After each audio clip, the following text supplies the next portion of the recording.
Hello, I'm Ashley Gorelchik, and I am going to talk about the book that I read for this class. The title of it was Using Observation in Early Childhood Education, and it was written by Marian. Her first name is Marian, I-A-N, and then her last name is Marian with an I-O-N.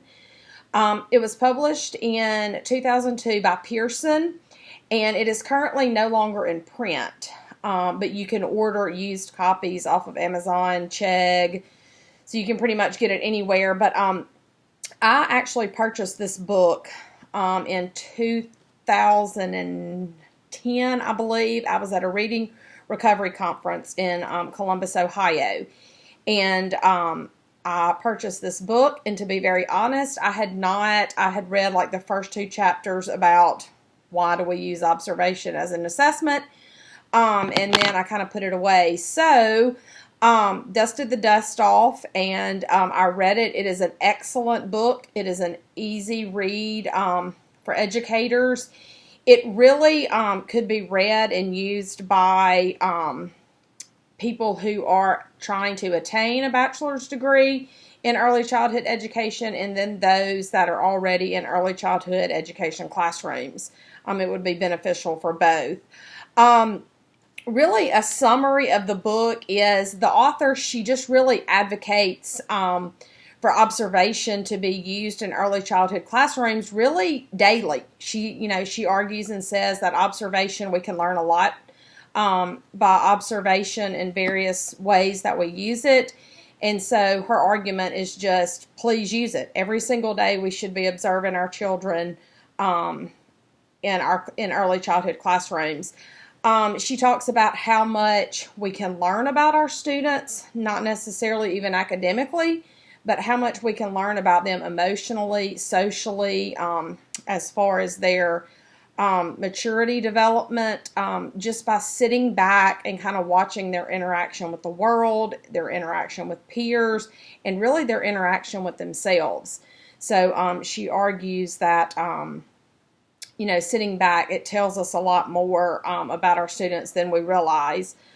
She also does discuss some of the negative implications of teachers that always use more standardized testing formats like quizzes and worksheets and that type thing, even in early childhood classrooms. And she just kind of prefaces everything with, it sets up a sense of fear and anxiety in children, causes kind of undue stress. Standardized tests can, stifle creativity. It can hinder curiosity. And that if we begin assessing our students at 3 and 4 and 5 years old through these standardized measures, it kind of puts this attitude that only what is tested is important. Okay? So, we don't test every single thing that a child learns. And so her argument is, if we begin to teach children that they're tested on everything, then they're going to get the attitude that, well, do I have to learn it if it's, if I'm not going to have to take a test on it, do I really have to learn it? So that was in the kind of the first few chapters. The first thing is really supporting the usage of observation in early childhood classrooms, and then she does discuss some of the negative aspects. She talks about the importance of how, if you're going to use, or you should use, observation, and if you do, it's very important that you document progress. It's not just kind of get in a recliner, sit back, and watch what's going on in your classroom. You really have to document the progress, especially because if you don't make really good notes and kind of have a very targeted, specific purpose for your observation, then when you walk away, if you can't remember exactly what you saw, if you've got a classroom full of 14 children, it's hard to go back and make sure that you have the information you need about every single student. So she talks about the importance of documenting progress. Also, kind of related to what do we know from observation? What benefits do we get from observation? Is that we don't always, every time that we assess students, we shouldn't be focused just on academics. That we should look at their social skills development, their maturity development, their language development. All of that can be assessed through observation. As you go through the textbook, there are lots of real-world examples. She gives lots of like in-classroom examples of things that she has seen. And then there are even some links where you can click on and watch videos. That there's a few of those kind of through the chapters.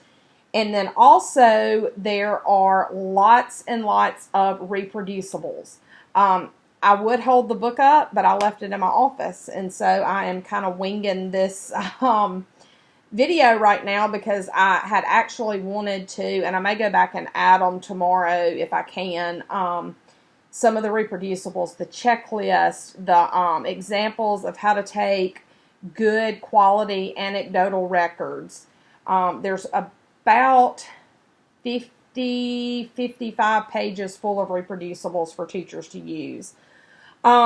She also discusses narrative and non-narrative observations. Narrative are ones, where the teacher is involved in some type of dialogue or interaction with the student, and then the teacher actually makes notes, kind of like a story, telling what happened that she watched. Then there's another type that is non-narrative observations, and that's where the teacher would use like a checklist or a rating scale. It's the type of observation that you use if you want to gain information fairly quickly. Okay, and so a narrative observation is going to be a lot more detailed.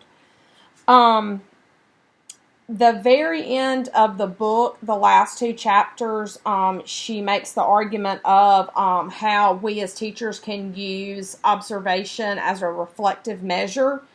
And obviously that's what we do with assessment. That's why we assess, is for us to reflect upon what we've taught, how our students have reacted, and what they've learned. Same thing with observation. We don't just need to sit back and rely on tests and those types of assessments to give us information about our students. Observation is quality. It's an authentic assessment, and it should be. Her argument, she makes several claims throughout her book about how in daily observation, she says it over and over and over. The reason I picked this book is because I think in early childhood classrooms, observation being used as an assessment measure can give us a ton of information. Maybe even more so than grades, 1, 2, 3, 4, 5, 6, 7, 8, 9, all the way up. Because in early childhood education classrooms, fingers crossed, we hope that there's a whole lot more of social interaction, movement, kinesthetic involvement, where that we can sit back and watch. And kind of, gain information from. So that's the reason I picked this. I thought, observation, there's a lot to see in early childhood classrooms. And so if we're going to sit back and use observation, how do we use it in an effective manner?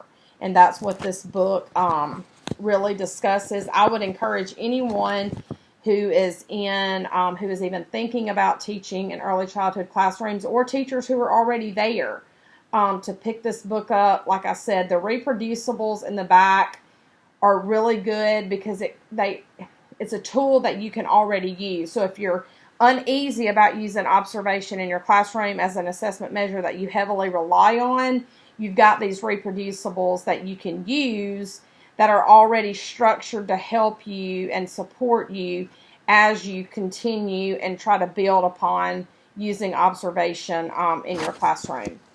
So anyway, this is an excellent book. I have actually 2 copies of it. If somebody would like to borrow it, you can get in touch with me, and I would be glad to let you borrow it because it is an excellent book.